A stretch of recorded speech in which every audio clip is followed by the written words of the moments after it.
La niña de 15 años que era novia de un hombre casado y terminó asesinada. El caso de Diana Laura. Hola a todos. Cada día, en este nuevo proyecto dedicado a la investigación criminal, abordaremos los casos que han estremecido a sociedades enteras alrededor del mundo. Relatos que van desde desapariciones inquietantes hasta homicidios que dejaron cicatrices profundas. Historias reales que nunca debieron ocurrir, pero que es necesario analizar para comprender cómo y por qué suceden. Advertencia. El contenido que estás a punto de escuchar se fundamenta en hechos reales, expedientes documentados y reportes oficiales de investigación. Su finalidad es informativa y educativa dentro del análisis criminológico.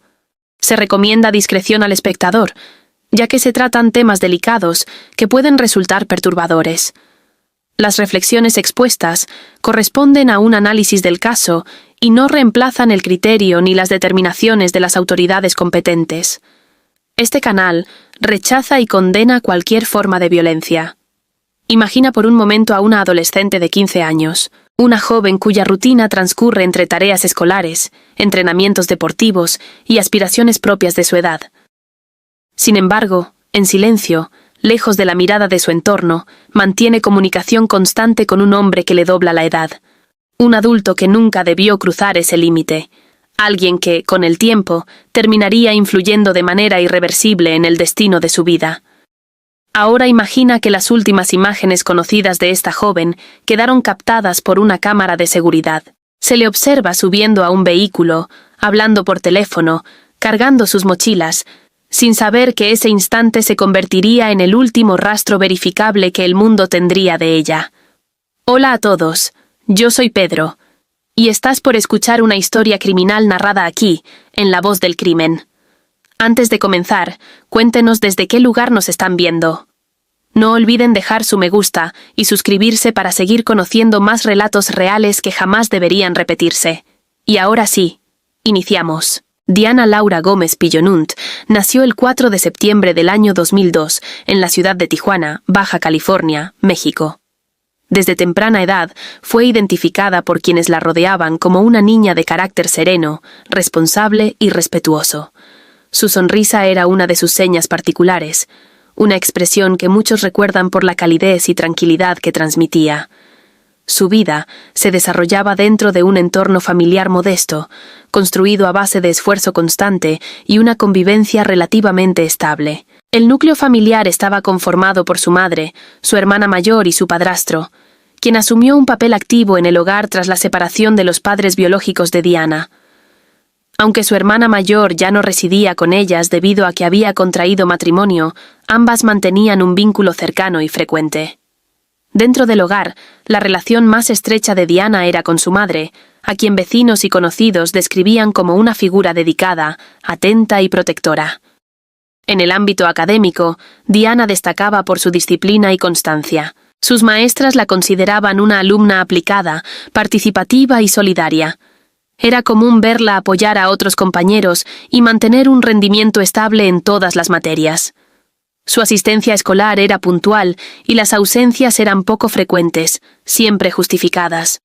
Este comportamiento reforzaba la imagen de una adolescente comprometida con sus responsabilidades.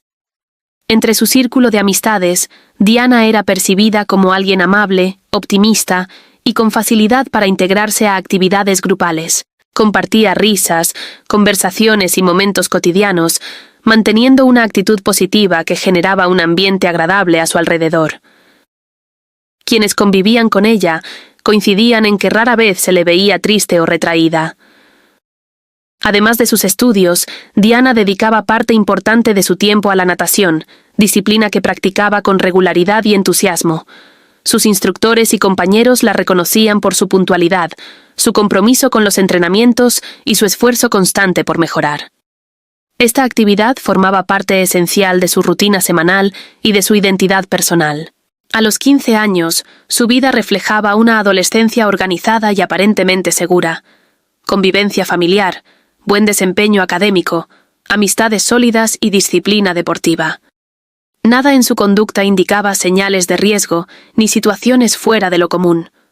Sin embargo, Todo cambió el 8 de junio del año 2018. Ese día, Diana salió de su casa como lo hacía habitualmente y nunca regresó.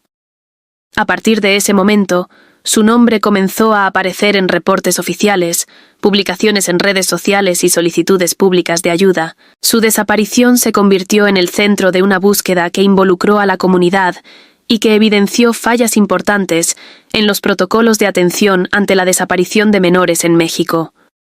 La jornada comenzó para ella como cualquier otra. Tenía programado asistir por la mañana a su clase de natación y posteriormente dirigirse a la preparatoria. De acuerdo con los registros disponibles, salió de su hogar alrededor de las 10 de la mañana, como era costumbre los días de entrenamiento. En la academia de natación se confirmó que su asistencia fue normal. Participó en la clase sin mostrar cambios visibles en su comportamiento. Al finalizar la sesión, alrededor del mediodía, una cámara de seguridad captó a Diana abordando un vehículo. La grabación presentaba una calidad deficiente, lo que impidió identificar con precisión las placas o el modelo del automóvil. Algunos informes señalaron que podría tratarse de un taxi, mientras que otros mencionaron que tenía características similares a una calafia, un tipo de transporte común en Tijuana. Mientras subía al vehículo, Diana realizó una llamada telefónica a Brian, un compañero de la preparatoria con quien mantenía una relación cercana. Algunos lo describían como amigo, otros insinuaban un vínculo sentimental, aunque ninguna de estas versiones fue confirmada oficialmente. Durante la conversación, Diana le comentó que no asistiría a clases ese día porque una amiga atravesaba una situación complicada y planeaba ayudarla. También le pidió que presentara un examen en su lugar, solicitud a la que él accedió. Esa llamada se convirtió en el último contacto directo conocido con Diana. En el video se observa que llevaba 2 mochilas, una con sus materiales escolares y otra con su equipo de natación. Tras subir al vehículo, la cámara deja de registrarla, convirtiendo esas imágenes en el último rastro visual confirmado de la joven. Su regreso habitual a casa debía producirse alrededor de las 8 de la noche. Al no verla llegar, su madre comenzó a preocuparse. Intentó comunicarse con ella en repetidas ocasiones, pero no obtuvo respuesta. Con el paso de las horas y sin señales de Diana, la angustia aumentó, y la familia decidió presentar la denuncia por desaparición. A pesar de ello, la alerta Amber no fue activada sino hasta el 11 de junio, 3 días después. Esta demora fue considerada crítica, ya que las primeras horas son determinantes en la localización de menores desaparecidos. Durante ese periodo inicial, las autoridades apenas habían iniciado los procedimientos básicos de investigación. En los días siguientes, se reconstruyeron los movimientos de Diana. Se confirmó que asistió a natación, pero nunca llegó a la preparatoria. Profesores, compañeros y entrenadores coincidieron en que ella no solía faltar sin previo aviso, y menos en un día de examen. Por esta razón, la hipótesis de una ausencia voluntaria no coincidía con su perfil. Aún así, la primera línea de investigación oficial sostuvo que Diana pudo haberse marchado por decisión propia. Se argumentó que en el video no se observaban signos de fuerza y que el hecho de llevar 2 mochilas podía interpretarse como parte de un plan para huir. Su madre rechazó esta versión, explicando que su hija siempre utilizaba 2 mochilas, una escolar y otra deportiva. Otro dato relevante fue el último registro del teléfono celular de Diana, que ubicaba el dispositivo en su casa alrededor de las 4 de la tarde, antes de apagarse definitivamente. Ningún vecino reportó haberla visto regresar, lo que generó sospechas sobre una posible manipulación del aparato. Mientras la familia exigía avances concretos, amigos, compañeros y docentes se organizaron por cuenta propia.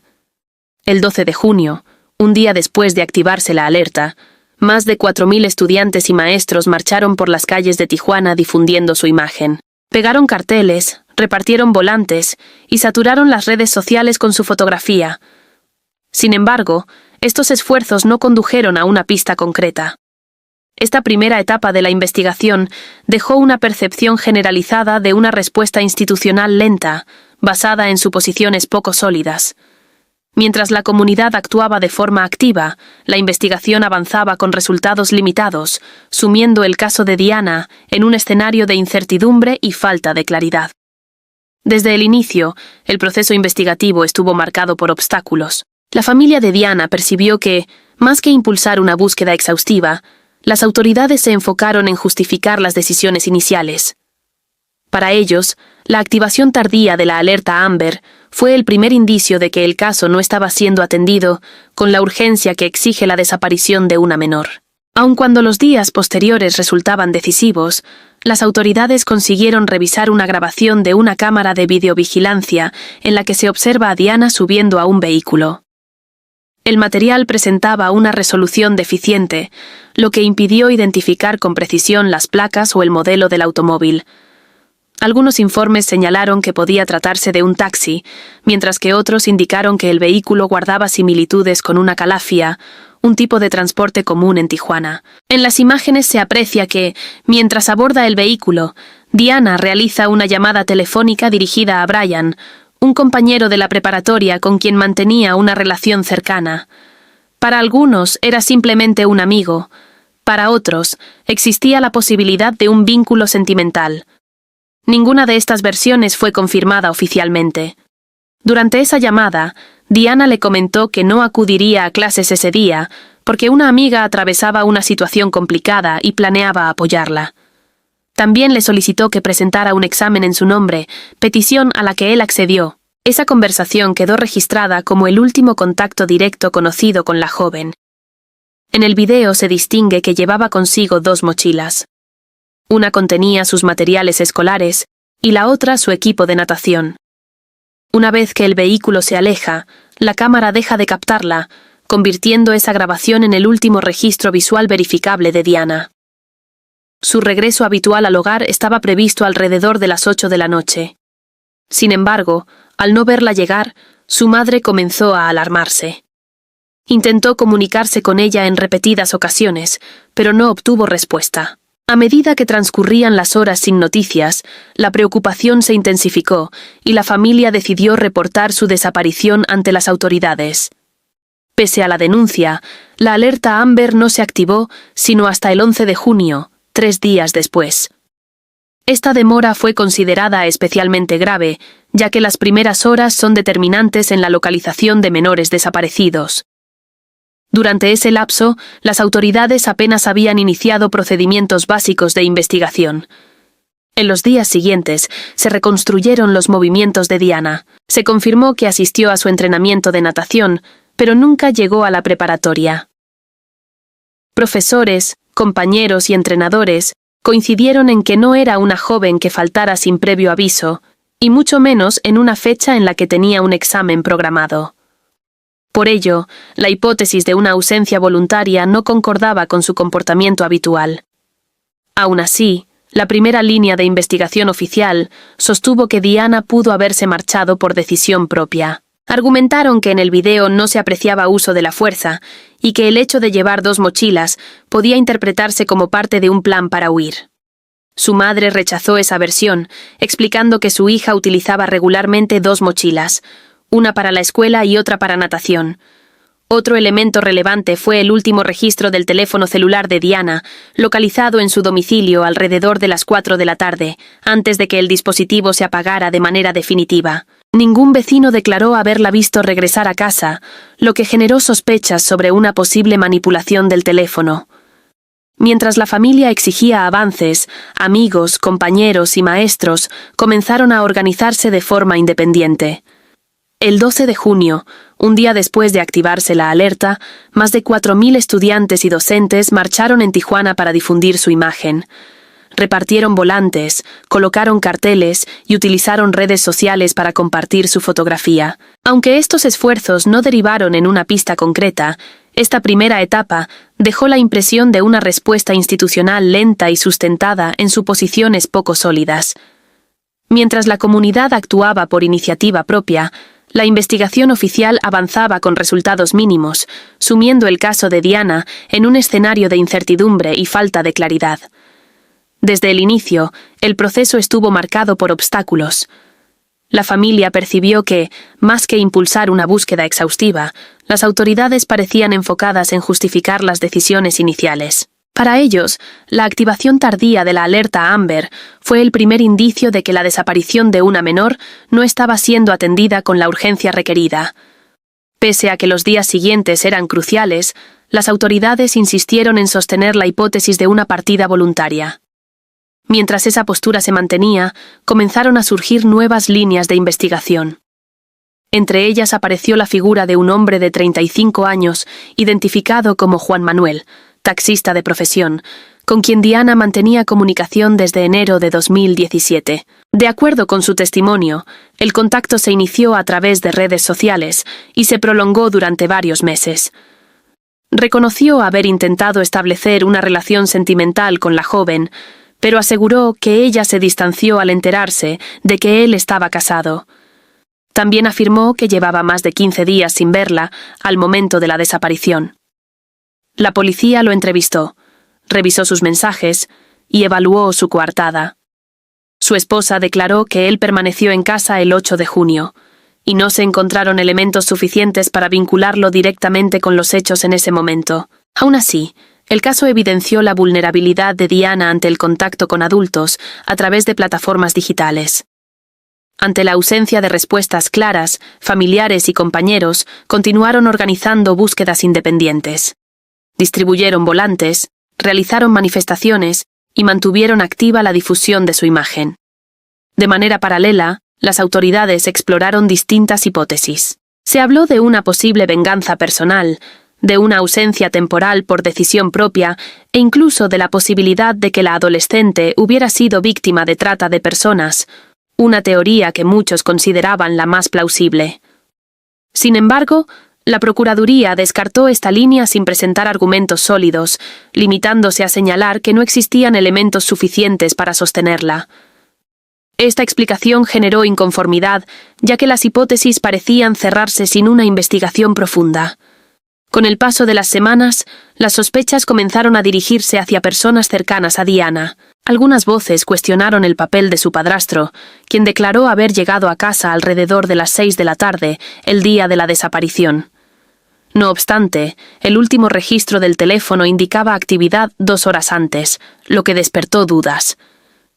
También llamó la atención que ni él ni la madre de Diana comparecieran ante los medios, siendo la hermana mayor y profesores quienes encabezaban las exigencias de justicia. Pese a estas inquietudes, esta línea no fue desarrollada a fondo. Conforme pasaron los meses, la investigación perdió impulso y entró en un estancamiento. 5 meses después, en noviembre de 2018, surgió una pista que reavivó la esperanza. Varias personas aseguraron haber visto en Rosarito a una joven con características similares a las de Diana, acompañada de una mujer de cabello canoso que se presentó como su abuela. Incluso se mencionó que la joven aparentaba estar embarazada. Las autoridades acudieron al sitio, pero tras verificar la información concluyeron que se trataba de otra persona. La expectativa generada se desvaneció rápidamente. A partir de ese momento, el caso fue perdiendo visibilidad pública. No se registraron avances significativos y las hipótesis quedaron abiertas sin conclusiones. Para la familia y la comunidad educativa, esta falta de resultados reforzó la percepción de que la investigación no había sido desarrollada con el rigor necesario desde sus primeras etapas. Para el año 2020, el caso continuaba sin resolverse y con escasa atención mediática. Ese mismo año, surgió información que modificó el rumbo de la investigación. Nuevos testimonios permitieron retomar la figura de Juan Manuel, el taxista entrevistado en los primeros días. Una fuente cercana reveló que la relación entre él y Diana era más compleja de lo que se había considerado inicialmente. Se aportaron evidencias que demostraban un contacto frecuente, incluyendo interacciones de carácter sexual. Una de las hipótesis planteó que Diana estaba preocupada ante la posibilidad de un embarazo, situación que la mantenía en comunicación constante con él. La esposa de Juan Manuel también ofreció información relevante. Admitió que durante la investigación inicial había mentido por miedo y que con el paso del tiempo decidió colaborar para no seguir cargando con esa situación. Su testimonio fue considerado clave para reactivar el caso y posicionar nuevamente a Juan Manuel como principal sospechoso.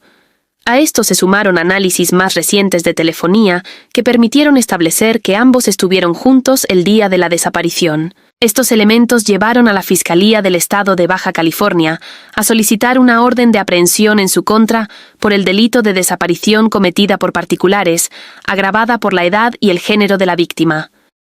En julio de 2020, Juan Manuel fue detenido y presentado ante la autoridad judicial, marcando un punto de inflexión en el caso. Esta reactivación permitió incorporar datos que no habían sido considerados previamente y abrir nuevas evaluaciones sobre su papel en los hechos del 8 de junio de 2018. Tras su detención, se esclarecieron más detalles sobre la relación que mantenía con Diana. Los testimonios indicaron que el vínculo comenzó cuando ella tenía 14 años. Lo que inició como una interacción aparentemente amistosa, evolucionó hacia una relación con componentes íntimos. Una amiga de Diana declaró que Juan Manuel se comunicaba con ella casi a diario y que solía recogerla en su ruta de trabajo como taxista.